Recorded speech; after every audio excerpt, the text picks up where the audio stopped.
Hi friends, okay. இன்றைக்கி அதிரடி chicken செய்ய போகிறோம். அதிரடி சிக்கன்னா எப்படின்னா பாருங்கள், பெரிய வெங்காயம், ஒரு தக்காளி, 3 பச்சை மிளகாய். சிக்கன் ஒரு 3/4 கிலோ இருக்கும். இதுக்காக வேண்டி இருக்கிற பொருளை வச்சு நம்ம எப்படி டக்குன்னு செய்யலாங்கிறது தான்.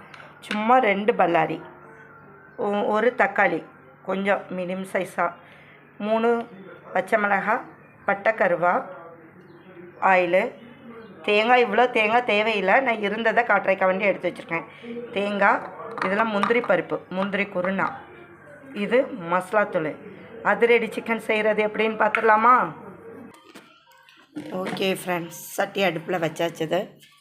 கொஞ்சம் எண்ணெய் ஊற்றிக்கலாம். கொஞ்சமாக எண்ணெய் ஊற்றினாலும் போதும். அதை மாதிரி முருகணுன்னா அவசியம் இல்லை. இந்த காயில் பட்டின கலரி கறிக்கு முருகனுமே அந்த முருகு வரும், பொன் நிறமாக வரும். அதெல்லாம் அவசியம் இல்லை.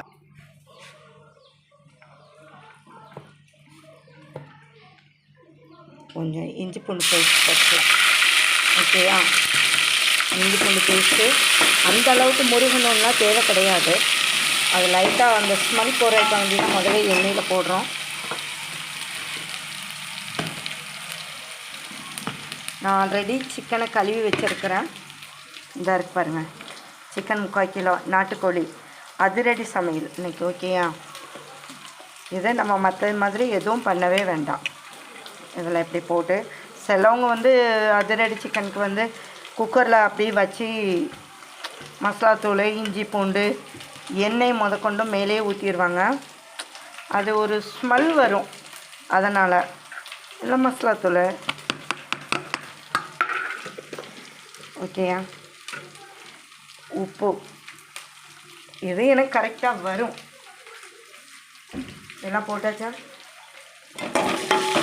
நம்ம இப்போ இந்த தாளிப்பு முருகணும்லாம் அவசியம் இல்லை, அப்படியே தூக்கி போட்டுற வேண்டியது தான். அப்படியே போட்டாச்சு. ஓகேயா?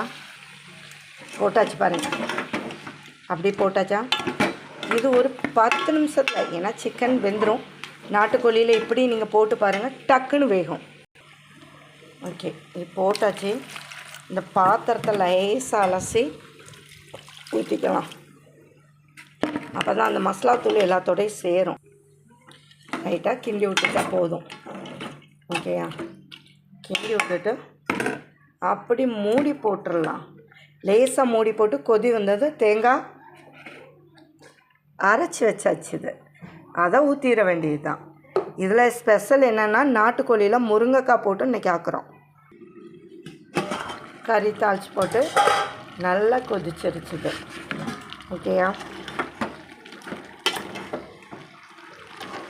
நல்லா கொதிச்சிருச்சுதா? கறி சீக்கிரமாக வெந்துடும்.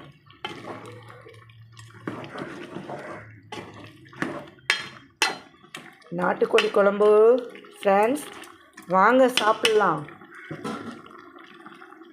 ஓகேயா? இதில் இப்போ முருங்கைக்காய் போட போகிறோம். முருங்கைக்காய் போட்டு நாட்டுக்கோழி ஸ்மெல்லு சூப்பராக இருக்கும்.